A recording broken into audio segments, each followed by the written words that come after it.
Bonsoir camarades, ravi de vous savoir nombreux à ce rendez-vous. Vous regardez la tribune du Parlement et au menu aujourd'hui, la diplomatie parlementaire. Un pont se construit entre Ouagadougou et Belgrade. Le chef du Parlement, le camarade Dr Ousmane Bougouma, a reçu une délégation de députés serbes pour des échanges autour des relations bilatérales et des perspectives de coopération entre les deux pays. Quels chantiers s'ouvrent désormais entre Ouagadougou et Belgrade? Quelles sont les opportunités qui se dessinent pour le Burkina Faso? Les réponses en début d'édition. Des étudiants de l'université Norbert Zongo et de l'université libre du Burkina à l'école du Parlement burkinabé. Ils ont eu le privilège de franchir les portes de l'Assemblée législative du peuple pour découvrir son organisation, ses missions et les réalités du travail législatif. Quand les étudiants découvrent la fabrique des lois, un reportage à suivre dans un instant. À cette tribune du Parlement, focus également sur les commissions générales. C'est dans ce cadre que la loi se construit. Les députés analysent, débattent, auditionnent et affinent chaque texte avant qu'il ne soit soumis au vote. Le camarade Désiré Bapina, directeur général de la législation et du contrôle parlementaire de l'Assemblée législative du peuple, nous explique dans l'interview express l'essentiel du travail en commission. Voilà pour les titres de cette tribune du Parlement. Camarades, merci de nous suivre.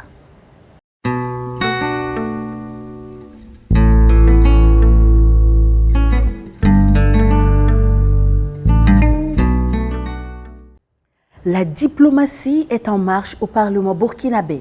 Son président, le camarade Dr Ousmane Bougouma, a reçu le 3 juin dernier une délégation de députés de la République de Serbie. Au cœur des discussions, le renforcement des relations bilatérales entre les deux nations et l'exploration de nouvelles pistes de coopération dans des domaines d'intérêt commun. Car derrière les poignées de main protocolaires, c'est bien l'avenir d'un partenariat stratégique qui se dessine. Quels engagements ont été pris? Quelles perspectives se dégagent de ces échanges? Anatole Nakoulman et Axel Nicoliaro ont suivi cette audience. Suivez leur reportage. Le Burkina Faso et la République de Serbie souhaitent renforcer leur coopération.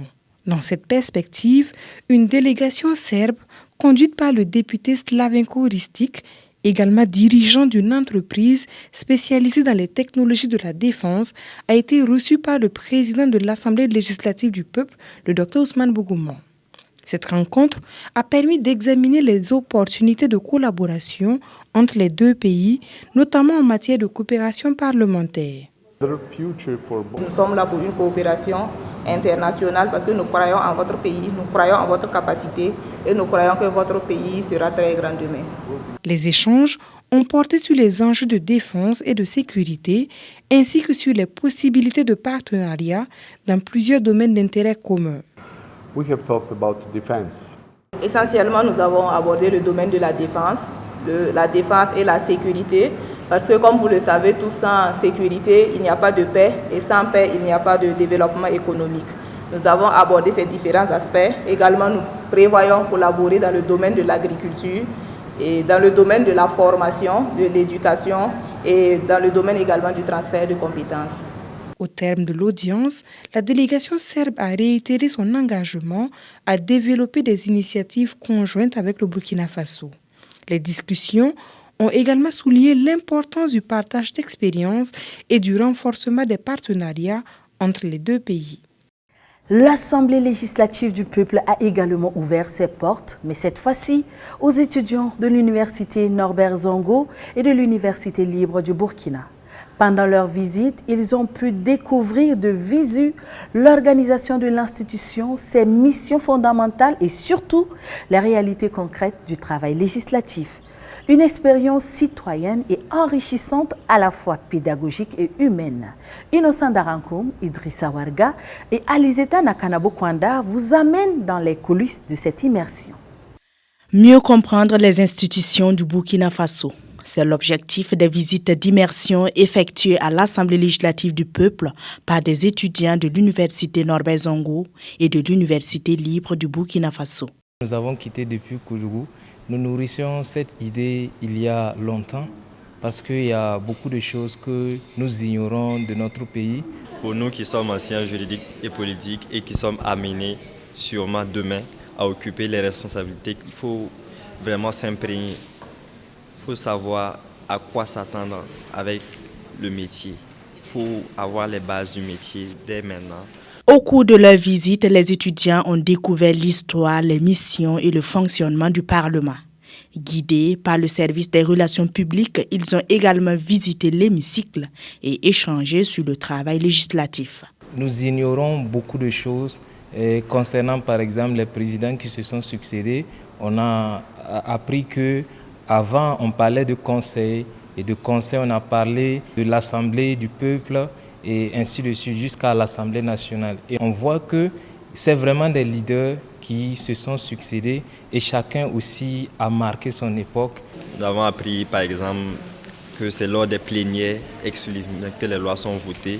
Les plénières ne sont pas faites n'importe comment.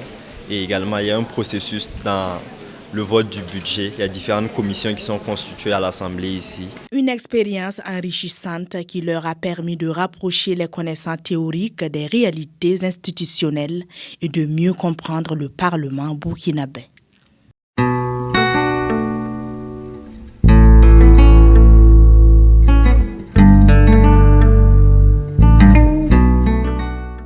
À cette tribune du Parlement, il est également question des travaux en commission. Ici, à l'Assemblée législative du peuple, une grande partie du travail législatif s'effectue au sein des commissions. C'est dans ces cadres de réflexion et d'analyse que les députés passent au peigne fin les projets et propositions de loi, auditionnent des experts et formulent des recommandations avant les débats en séance plénière. Mais concrètement, comment se déroulent ces travaux en commission? Quel est leur véritable poids dans le processus d'élaboration de la loi?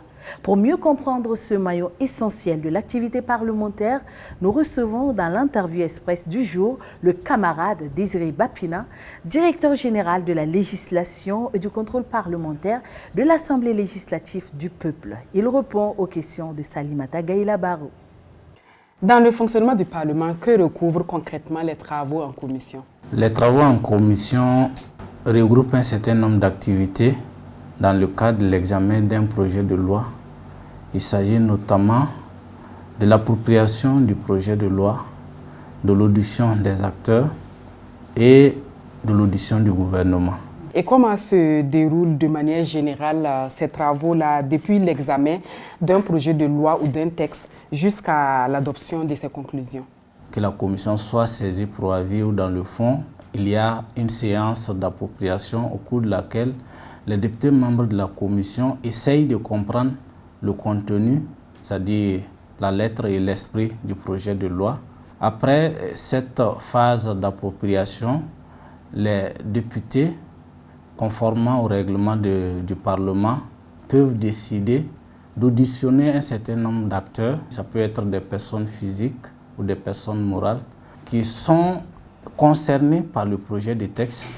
À l'issue de cette audition vient la partie vraiment charnière du travail en commission, c'est l'audition du gouvernement, avant que véritablement les députés n'entament l'examen du projet de texte article par article en apportant des amendements qui peuvent consister en des ajouts de dispositions, en des reformulations des dispositions soumises par le gouvernement et aussi en des suppressions.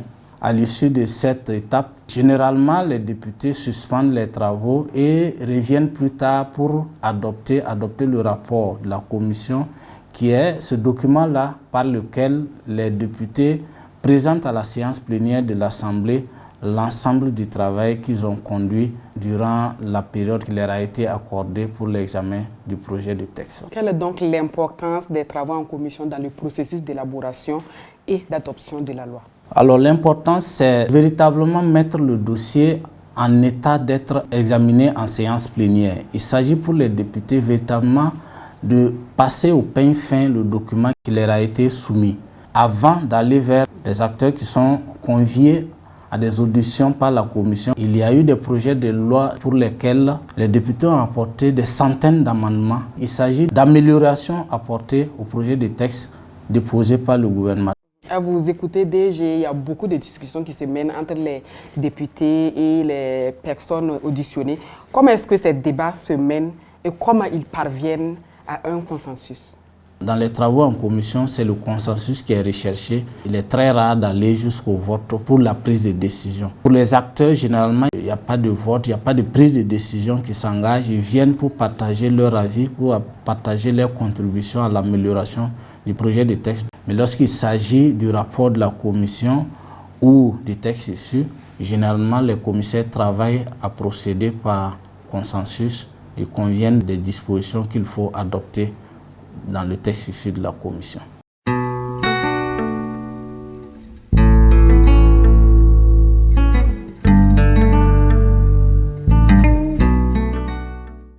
Dans le cadre de l'examen des projets de loi, une commission peut être saisie au fond ou pour avis.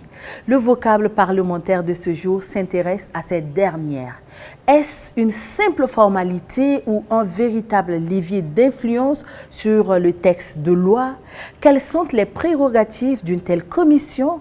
Des questions simples, mais aux réponses essentielles pour comprendre comment se fabrique véritablement une loi au Burkina Faso. Le camarade Honorable Ationo, chef de service des relations publiques de l'Assemblée législative du peuple, nous éclaire sur le sujet. Suivez ses explications. Il est fréquent, en raison de la variété de sujets abordés dans un projet de loi, qu'une commission générale ne soit pas la seule concernée et qu'une ou plusieurs autres soient compétentes ou concernées par une partie seulement du DITES. Dans ce cas, et après désignation de la commission saisie au fond, les autres commissions concernées par le projet de loi soient saisies à titre consultatif et émettent un avis sur le texte qui leur est soumis. On dit qu'elles sont saisies pour avis. Toute commission saisie d'un texte, qu'elle soit permanente ou spéciale, saisie au fond ou pour avis, procède d'abord à la désignation en son sein d'un rapporteur, dont le rôle est d'éclairer les travaux de la commission en lui présentant un rapport dans lequel il expose ses vues sur le texte et, le cas échéant, fait des propositions d'amendement. Le député désigné par la commission saisie pour avis prend part aux auditions de la commission saisie au fond et porte les préoccupations de la commission saisie pour avis au ministre porteur du projet. Le député rend compte à la commission de sa participation aux travaux de la commission saisie au fond. Ce compte-rendu est capital car il va déterminer l'avis de la commission saisie pour avis sur le projet de texte. La commission saisie pour avis, appelée à donner son avis lors de la plénière consacrée au projet de loi, a le choix d'émettre un avis favorable ou d'émettre un avis défavorable. C'est sur ce mot que s'achève cette édition de la Tribune du Parlement. Camarades, merci pour votre fidélité et votre attention. Retrouvez toute l'actualité parlementaire en continu sur notre site web et sur nos autres plateformes digitales. Bonne suite de programme et à très bientôt. Au revoir.